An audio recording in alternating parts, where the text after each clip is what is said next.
Jaya Radha Madhava Punya Vihari.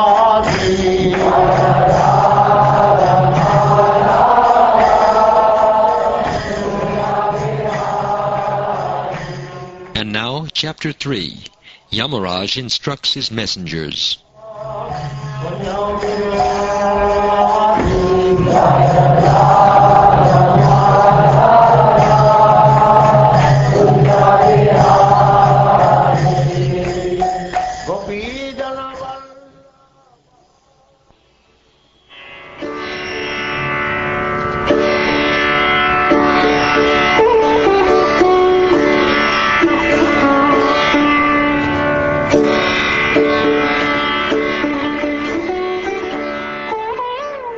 King Pariksit said, O my lord, O Shukdev Goswami, Yamarrage is the controller of all living entities in terms of their religious and irreligious activities, but his order had been foiled.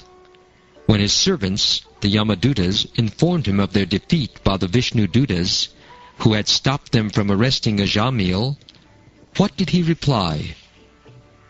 O great sage, never before has it been heard anywhere that an order from Yamarrage has been baffled. Therefore, I think that people will have doubts about this, that no one but you can eradicate. Since this is my firm conviction, kindly explain the reasons for these events. My dear king, when the order carriers of Yamarrage were baffled and defeated by the order carriers of Vishnu, they approached their master, the controller of Samyamani Puri and master of sinful persons, to tell him of this incident. The Yamadutas said, Our dear Lord, how many controllers or rulers are there in this material world? How many causes are responsible for manifesting the various results of activities performed under the three modes of material nature, that is, Sattvaguna, Rajaguna, and Tamoguna? If in this universe there are many rulers and justices who disagree about punishment and reward, their contradictory actions will neutralize each other, and no one will be punished or rewarded. Otherwise, if their contradictory acts fail to neutralize each other, everyone will have to be both punished and rewarded. Since there are many different karmis or workers, there may be different judges or rulers to give them justice. But just as one central emperor controls different departmental rulers, there must be one supreme controller to guide all the judges. The supreme judge must be one, not many. It was our understanding that you are that supreme judge, and that you have jurisdiction even over the demigods. Our impression was that you are the master of all living entities, the supreme authority who discriminates between the pious and impious activities of all human beings. But now we see that the punishment ordained under your authority is no longer effective, since your order has been transgressed by 4 wonderful and perfect persons. We were bringing the most sinful Ajamil toward the hellish planets following your order, when those beautiful persons from Siddhaloka forcibly cut the knots of the ropes with which we were arresting him. As soon as the sinful Ajamil uttered the name Narayan, these 4 beautiful men immediately arrived and reassured him, saying, Do not fear, do not fear. We wish to know about them from your lordship. If you think we are able to understand them, kindly describe who they are.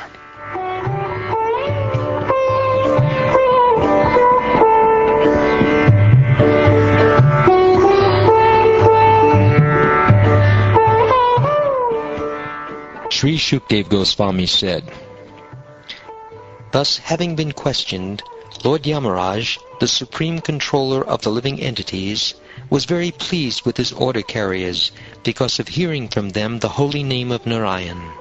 He remembered the lotus feet of the Lord and began to reply. Yamarrage said, My dear servants, you have accepted me as the supreme, but factually I am not. Above me and above all the other demigods, including Indra and Chandra, is the one supreme master and controller. The partial manifestations of his personality are Brahma, Vishnu, and Shiva, who are in charge of the creation, maintenance, and annihilation of this universe. He is like the two threads that form the length and breadth of a woven cloth. The entire world is controlled by him, just as a bull is controlled by a rope in its nose. Just as a driver of a bullock cart ties ropes through the nostrils of his bulls to control them, the Supreme Personality of Godhead binds all men through the ropes of his words in the Vedas, which set forth the names and activities of the distinct orders of human society, that is, Brahmin, Kshatriya, Vaishya, and Shudra. In fear of the members of these orders, all worship the Supreme Lord by offering him presentations according to their respective activities. I, Yamarrage, Indra, the king of heaven, Nritti, Varuna, Chandra, the moon god, Agni, Lord Shiva, Pavana, Lord Brahma, Surya, the sun god, Vishvasu, the 8 Vasus, the Sadyas, the Maruts, the Rudras, the Siddhas, and Marichi and the other great rishis engaged in maintaining the departmental affairs of the universe, as well as the best of the demigods headed by Brihaspati, and the great sages headed by Bhrigu, are all certainly freed from the influence of the two base material modes of nature, namely, passion and ignorance. Nevertheless, although we are in the mode of goodness, we cannot understand the activities of the Supreme Personality of Godhead. What then is to be said of others who, under illusion, merely speculate to know God? As the different limbs of the body cannot see the eyes, the living entities cannot see the Supreme Lord, who is situated as the Supersoul in everyone's heart. Not by the senses, by the mind, by the life air, by thoughts within the heart, or by the vibration of words, can the living entities ascertain the real situation of the Supreme Lord. The Supreme Personality of Godhead is self-sufficient and fully independent. He is the master of everyone and everything, including the illusory energy. He has his form, qualities, and features, and similarly his order carriers, the Vaishnavas, who are very beautiful, possess bodily features, transcendental qualities, and a transcendental nature almost like his. They always wander within this world with full independence. The order carriers of Lord Vishnu, who are worshipped even by the demigods, possess wonderful bodily features, exactly like those of Vishnu, and are very rarely seen. The Vishnu Dutas protect the devotees of the Lord from the hands of enemies, from envious persons, and even from my jurisdiction, as well as from natural disturbances. Real religious principles are enacted by the Supreme Personality of Godhead. Although fully situated in the mode of goodness, even the great rishis who occupy the topmost planets cannot ascertain the real religious principles, nor can the demigods or the leaders of Siddhaloka, to say nothing of the asuras, ordinary human beings, Vidyadharas and Charanas. Lord Brahma, Bhagavan Narad, Lord Shiva, the 4 Kumaras, Lord Kapila, the son of Devahuti, Swayambhuva Manu, Prahlad Maharaj, Janaka Maharaj, Grandfather Bhishma, Bali Maharaj, Shukdeva Goswami, and I myself know the real religious principle. My dear servants, this transcendental religious principle, which is known as Bhagavad Dharma, or surrender unto the Supreme Lord and love for Him, is uncontaminated by the material modes of nature. It is very confidential and difficult for ordinary human beings to understand. But if by chance one fortunately understands it, he is immediately liberated, and thus he returns home back to Godhead.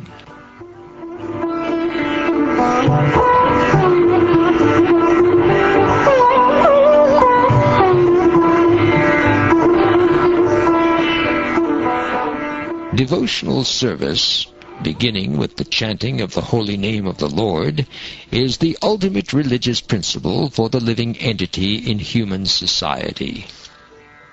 My dear servants, who are as good as my sons, just see how glorious is the chanting of the holy name of the Lord. The greatly sinful Ajamil chanted only to call his son, not knowing that he was chanting the Lord's holy name. Nevertheless, by chanting the holy name of the Lord, he remembered Narayan, and thus he was immediately saved from the ropes of death. Therefore, it should be understood that one is easily relieved from all sinful reactions by chanting the holy name of the Lord and chanting of His qualities and activities. This is the only process recommended for relief from sinful reactions. Even if one chants the holy name of the Lord with improper pronunciation, he will achieve relief from material bondage if he chants without offenses. Ajamil, for example, was extremely sinful, but while dying he merely chanted the holy name, and although calling his son, he achieved complete liberation because he remembered the name of Narayan. Because they are bewildered by the illusory energy of the Supreme Personality of Godhead, Yajnavalkya and Jaimini and other compilers of the religious scriptures cannot know the secret confidential religious system of the 12 Mahajanas. They cannot understand the transcendental value of performing devotional service or chanting the Hare Krishna mantra. Because their minds are attracted to the ritualistic ceremonies mentioned in the Vedas, especially the Yajurveda, Samaveda, and Rigveda, their intelligence has become dull. Thus they are busy collecting the ingredients for ritualistic ceremonies that yield only temporary benefits, such as elevation to Svargaloka for material happiness. They are not attracted to the Sankirtan movement. Instead, they are interested in Dharma, Artha, Kama, and Moksha. Considering all these points, therefore, intelligent men decide to solve all problems by adopting the devotional service of chanting the holy name of the Lord, who is situated in everyone's heart, and who is a mine of all auspicious qualities. Such persons are not within my jurisdiction for punishment. Generally, they never commit sinful activities, but even if by mistake, or because of bewilderment or illusion they sometimes commit sinful acts, they are protected from sinful reactions because they always chant the Hare Krishna mantra. My dear servants, please do not approach such devotees, for they have fully surrendered to the lotus feet of the Supreme Personality of Godhead. They are equal to everyone, and their narrations are sung by the demigods and the inhabitants of Siddhaloka.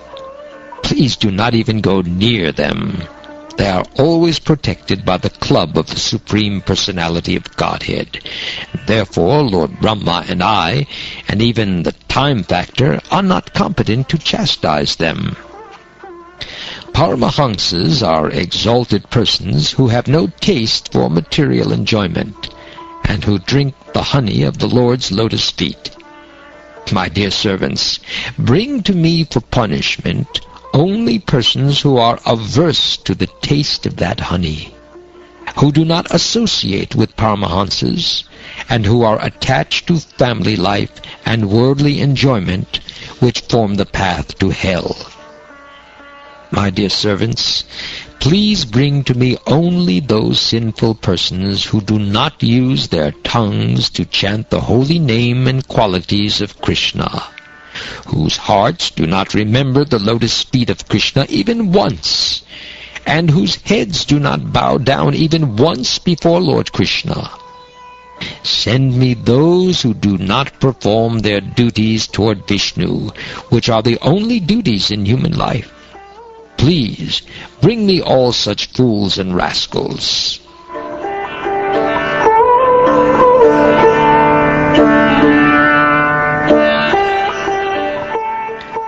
Then Yamarrage, considering himself and his servants to be offenders, spoke as follows, begging pardon from the Lord.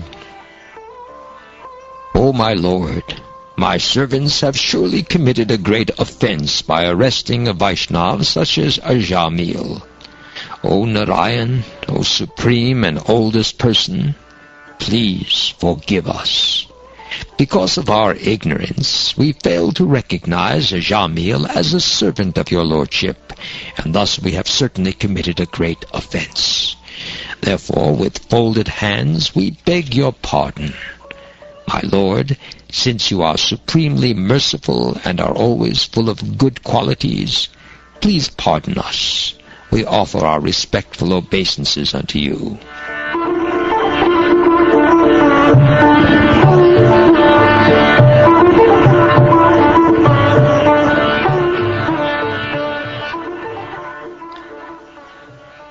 My dear King, the chanting of the holy name of the Lord is able to uproot even the reactions of the greatest sins.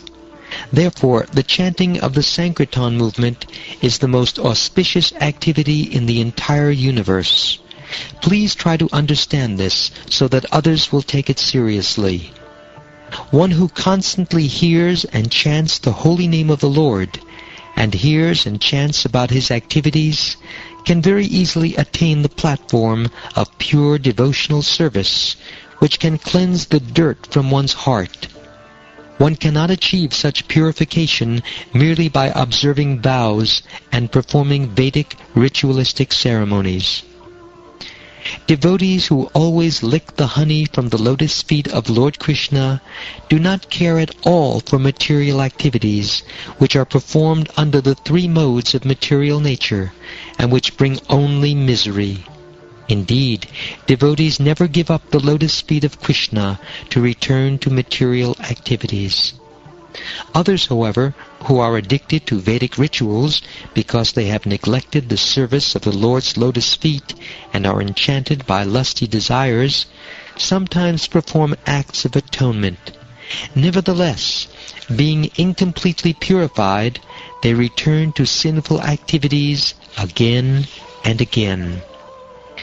After hearing from the mouth of their master about the extraordinary glories of the Lord and his name, fame, and attributes, the Yamadutas were struck with wonder.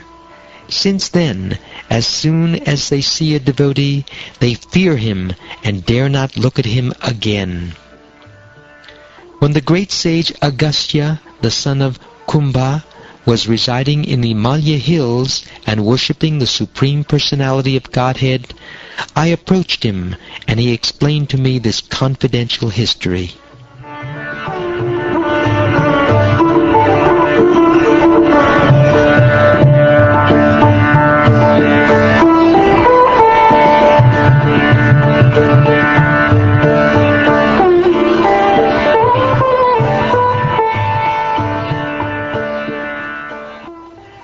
Thus ends the third chapter of the sixth canto of the Srimad Bhagavatam, entitled Yamarrage Instructs His Messengers.